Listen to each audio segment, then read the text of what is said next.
సంతానలేమితో బాధపడుతున్నారా? 899 రూపాయలకే fertility assessment package. వివరాలకి సంప్రదించండి.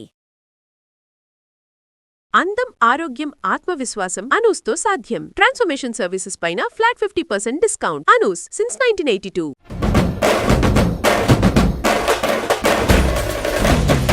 నమస్తే వనజ గారు. నమస్తే అండి జయ గారు. వనజ గారు, పండుగ సంక్రాంతి చక్కగా జరుపుకుంటాము, పెద్దలకన్నీ తర్పణాలు ఇచ్చుకోవాలనుకునే వారు ఇచ్చుకుంటారు, అయిపోతుంది.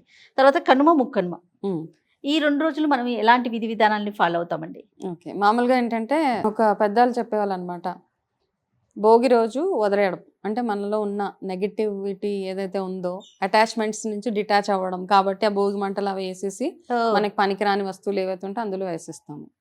సంక్రాంతి రోజు అంటే కృతజ్ఞత, మన పెద్దవాళ్ళు ఎవరైతే ఉంటారో వాళ్ళకి కృతజ్ఞత చెప్పుకొని, పెద్దల పండగ కాబట్టి. కనుమ రోజు గౌరవించడం అంటే ఎవరిని గౌరవిస్తాము? అప్పట్లో ఈ ట్రాక్టర్స్, మెషినరీ ఎక్విప్మెంట్స్ లేవు కాబట్టి పంటలు వచ్చేటప్పుడు రైతుతో పాటు ఆ ఎడ్లు అవన్నీ ఎంతో కష్టపడేవి కాబట్టి వాటన్నిటికీ పూజలు చేసేవాళ్ళు అనమాట. ముక్కనుమ రోజు ఏంటంటే అందరినీ బంధువులను అందరినీ కలుపుకుంటూ వెళ్ళిపోవడం అనమాట. అందరినీ పిలిచి భోజనాలు, ఇట్లా 4 కింద డివైడ్ అయ్యింది. సో కనుమ రోజు ఏంటి అంటే మనము ఈ ఎడ్లకి వాటికి రెస్ట్. బేసికలీ మనం ఆ పంటలు వచ్చిన తర్వాత అవి ఎంతో పనిచేసి ఉంటాయి కదా, నిర్విరామంగా వెళ్ళి అవి అయితే చెప్పలేవు. మనం అయితే చెప్తాం మనం కలిసిపోయామని. ఈవెన్ ఎలక్ట్రానిక్ ఈ ట్రాక్టర్లు అవైనా ఎప్పుడో ఇంజిన్ పాడైపోతే అవైనా చెప్తాయి, అవును ఓకే ఆగిపోయి. బట్ జంతువులు అవి చెప్పలేవు కాబట్టి వాటన్నిటికీ ఆ రోజు చేసి పూజ అవి చేసి వాటికి కొంచెం స్నానాలు అవి చేపించి కొంచెం డెకరేషన్ చేసి వాటికి రెస్ట్ అందంగా అలంకరించి అలాగా ఊర్లో అంతా తిప్పుతా ఉంటారు అనమాట వాటిని. సో సరదాగా ఎవరికైతే ఎవరికైతే క్యాటిల్ ఉంటుందో ఊర్లో వెళ్తే వాళ్ళు పెంచుతూ ఉంటారు ఆవులు. మేము చిన్నప్పుడు వెళ్ళినప్పుడు మా తాతగారు వాళ్ళకి బోల్డ్ అంతా ఆవులు ఇవన్నీ పశువులు ఇవన్నీ చాలా ఉండేవి అనమాట. సో ఒక ఏరియా అంతా ఇట్లా ఇల్లు ఉండేది, ఆ పక్కన అన్ని ఎన్నో ఆవులు, గేదెలు, ఎడ్లు అట్లా ఉండేవి అనమాట. సో సంక్రాంతికి వెళ్ళేవాళ్ళం. వెళ్ళినప్పుడల్లా అంటే అక్కడ సంక్రాంతికిను ఇప్పుడు ఇక్కడ సిటీ సంక్రాంతికి చాలా చాలా డిఫరెన్స్.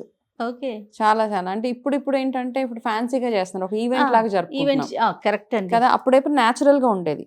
ఇప్పుడు ఏదో గడ్డి తెచ్చి పెడతాము, ఇట్లా ఏవేవో తెచ్చి పెడుతున్నాం మనం. అట్లా గొబ్బెమ్మలు కూడా రెడీమేడ్, యాక్చువల్ గా పేడ కాదు అది, ఏదో ఇట్లా రౌండ్ ఒక మట్టితోటి ఏదో కలర్ వేసిన గొబ్బెమ్మలు. అది ఫాలో అవుతున్నాం కానీ మీరు అన్నట్లుగా న్యాచురల్ గా అనిపించట్లేదు. లేదు, ఇది ఒక ఈవెంట్ లాగా మనము కండక్ట్ చేస్తా ఉన్నాం. పండగలు అన్ని ఈవెంట్స్ అయిపోయినాయి అండి. న్యాచురల్ గా అంటే ఇప్పుడు నాకేమనిపిస్తుంది నిజంగానే ఒక ఆ రోజు తయారవ్వాలి, ఆ రోజు అంతా ఆర్టిఫిషియల్ అన్నీ తెచ్చేయాలి, అంతా బయట నుంచి స్వీట్స్ అవి కొనేసుకోవాలా, అవన్నీ పెట్టాలి అంతే. దాని తర్వాత ఏముంటుందండి ఆర్టిఫిషియల్లో. నిజంగా కలిసి చేసుకుంటే అంటే శ్రమ ఏం కాదు, మనం అనుకుంటాం చాలా శ్రమ అని. మనం నిజంగా ఇన్వాల్వ్ అవి చేస్తే కనుక, ఇప్పుడు మనకి గోవులు మనకి లేవు కదా, ఏదో రైతులే చేసుకుంటారని కాదు, మనం కూడా వెళ్ళి ఆ రోజు గోపూజ చేసుకుంటే, గోపూజ చేస్తే ఏమవుతుందంటే ఎంతో ఎంతో పుణ్యం. యాక్చువల్గా మనకి ఉన్న దోషాలన్నిటిని సగం పోగొట్టేది గోపూజ.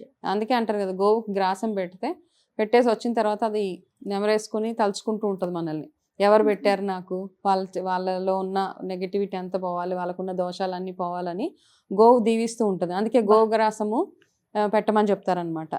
చాలా మంది చెప్తుంటారు గోవుకు పెట్టేసినప్పుడు గబగబా తినేస్తుంది, దాని తర్వాత అది కూర్చొని అలా నవ్వులుతూ ఉంటేనంట అది ఎంత అయితే అట్లా చేస్తూ ఉంటుందో మనలో ఉన్న దోషాలు ఏవైతే ఉంటాయో అవన్నీ పోయి మనకు పుణ్యం కలుగుతుంది అని చెప్పేవాళ్ళు. కాబట్టి గోపూజ చాలా చాలా శ్రేష్టం. ఆ రోజు మనము సిటీలో ఉన్నా కానీ ఎక్కడైనా గోవులు ఉంటే అలాంటి ప్లేసెస్కి వెళ్ళడము, అలా నాగుల చవితి రోజు ఒకటే రోజు పాలు పోసేసినట్టు కాకుండా గోగ్రాసానికి సరిపడా, చాలా మంది రైతుల దగ్గర ఏంటంటే ఆ సంవత్సరానికి సరిపడా గ్రాసానికి డబ్బులు ఉండవు, వాళ్ళ దగ్గర గోవులు ఉంటాయి.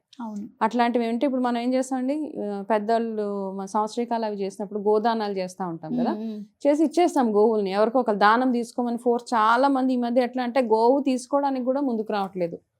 ఎందుకంటే దానం చేసినప్పుడు గోవుని తీసేసుకుంటాం, సరే దానికి గ్రాసం పోషణ ఎట్లా పెట్టాలి, దానికి ఏవో రకరకాల ఇబ్బందులు ఉంటాయి కదా.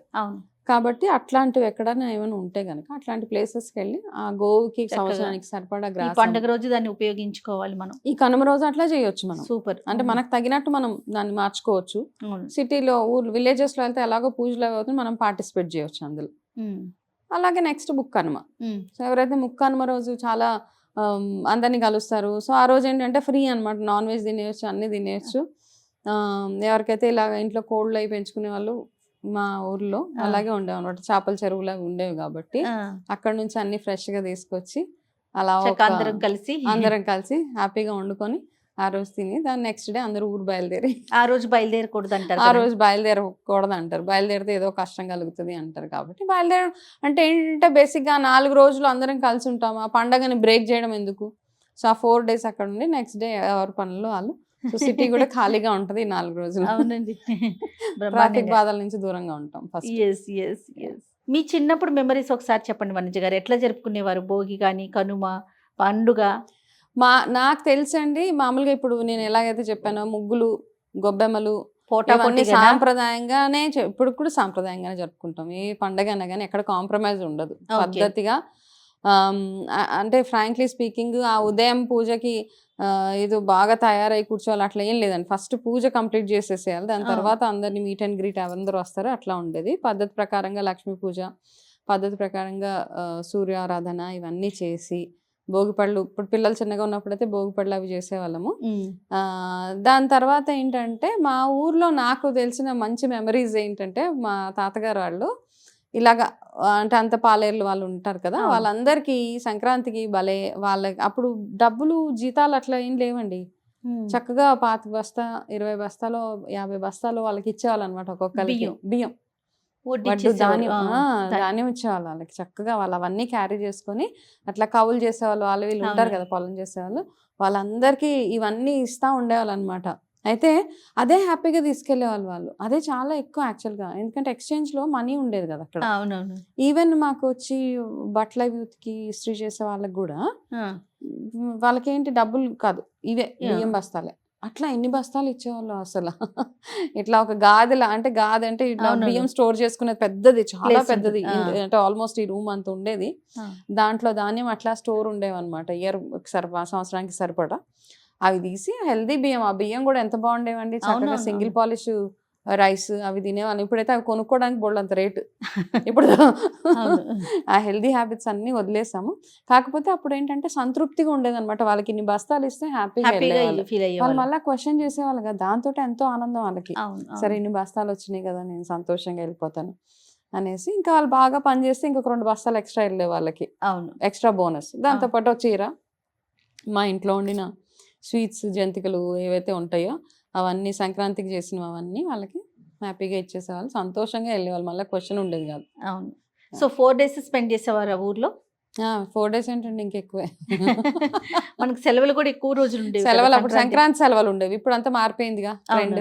ఇప్పుడు సంక్రాంతి సెలవులకి అంతా వెళ్ళి అక్కడే హ్యాపీగా శుభ్రంగా, అంటే అక్కడి నుంచి మళ్ళీ రావాలంటే బాధేస్తుంది, అబ్బా అయిపోయింది సంక్రాంతి, మళ్ళీ రొటీన్. గాలిపటాలు ఎగండి? గాలిపటాలు ఎగరేసేదాన్ని చిన్నప్పుడు.